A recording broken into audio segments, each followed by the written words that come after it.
Olá, pessoal. Agora vamos falar a respeito do grupo dos Annelida. Os Annelida não têm um registro fóssil muito grande, porque justamente são organismos que apresentam um corpo mole e poucas estruturas preserváveis, né? Mas a gente tem muitos equinofósseis que são atribuídos a anelídeos, ok? São organismos que apresentam então seu corpo segmentado externo e internamente, tem o celoma bem desenvolvido, exceto as sanguessugas, os Irudíneas, e o corpo é dividido em septos, como aparece em oligoqueta, que são as minhocas, e os poliqueta, que são os poliquetos marinhos. Então, como fósseis, eu tenho alguns elementos mastigatórios de poliqueta, que é onde a gente vai frisar o nosso estudo, e nós temos também cavidades, pistas, coprólitos, tubos, que são pouco informativos e que às vezes nos fazem apenas observar que é uma estrutura vermiforme, a qual a gente não consegue atribuir exatamente a que grupo pertence. Tá? Mas sabemos que pode pertencer a um anelídeo. Se a gente for considerar assim, o primeiro registro que a gente tem de anelídeos, nós temos na fauna de Ediacara, que a gente já estudou, a gente tem o registro desse gênero chamado de Sprigina, né? Que é ele é considerado um animal vermiforme da fauna de Ediacara, ou seja, seria do Proterozoico, e alguns atribuem esse organismo a um possível poliqueto. Tá? Então, aqui reconstruções, o que seria Sprigina, né? Essa escala aqui é de 1 centímetro, então eu considero que é um animal bastante pequeno, ok? E essa atribuição dele a um possível poliqueto nos dá a ideia de que talvez os anelídeos tenham aparecido ainda no Proterozoico, né?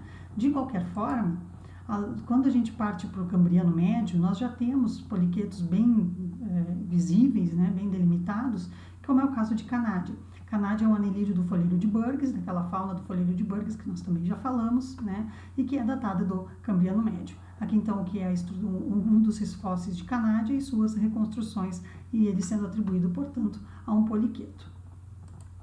Em relação à classificação, então, nós dividimos os anelídeos em 3 classes: os oligoqueta, os irudíneos e os poliqueta. Né? Os oligoqueta são representados apenas por impressões, pistas e coprólitos, são muito pouco conhecidos como fósseis, né? Aqui incluem-se as minhocas, ok?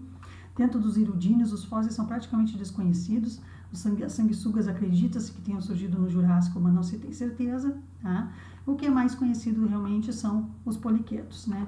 Talvez do pré-cambriano, talvez aquela forma de Sprigina do Ediacara, a fauna de Ediacara sendo considerada um poliqueto, né? Mas com certeza a partir do Cambriano a gente já tem registro de poliquetos.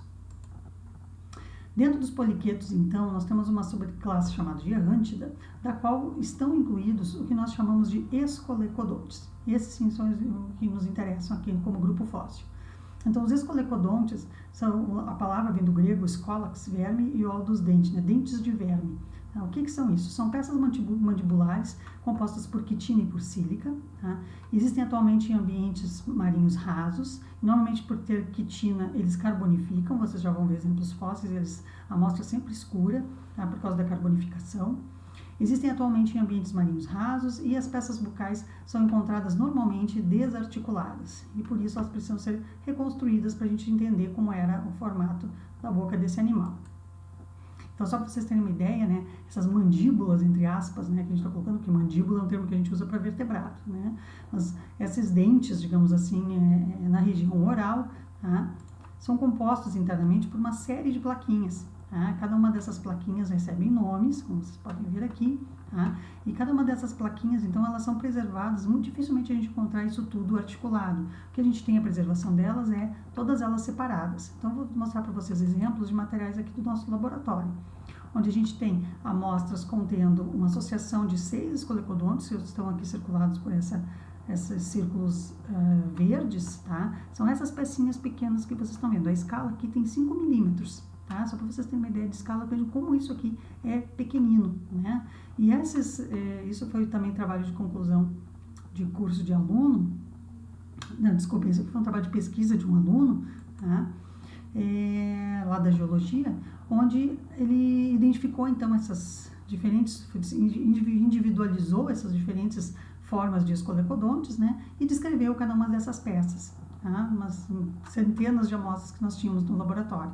Então, elas podem ser descritas separadamente quando nós encontramos elas desarticuladas, ou quando nós encontramos o hipareto mastigatório todo em conjunto, ele é descrito em conjunto. O que é interessante, então, é que são formas encontradas aqui na nossa formação Ponta Grossa, no Devoniano da Bacia do Paraná, né? E eles são muito utilizados em estudos bioestratigráficos, desde o Ordoviciano e do Devoniano. Então, portanto, as nossas formas devonianas aqui da Bacia do Paraná podem ser muito utilizadas em estudos bioestratigráficos. Daí vem a sua importância para nós aqui no estado do Paraná. Tá bom? Essa é a nossa aula de Anélida, então nos vemos na próxima aula. Até mais!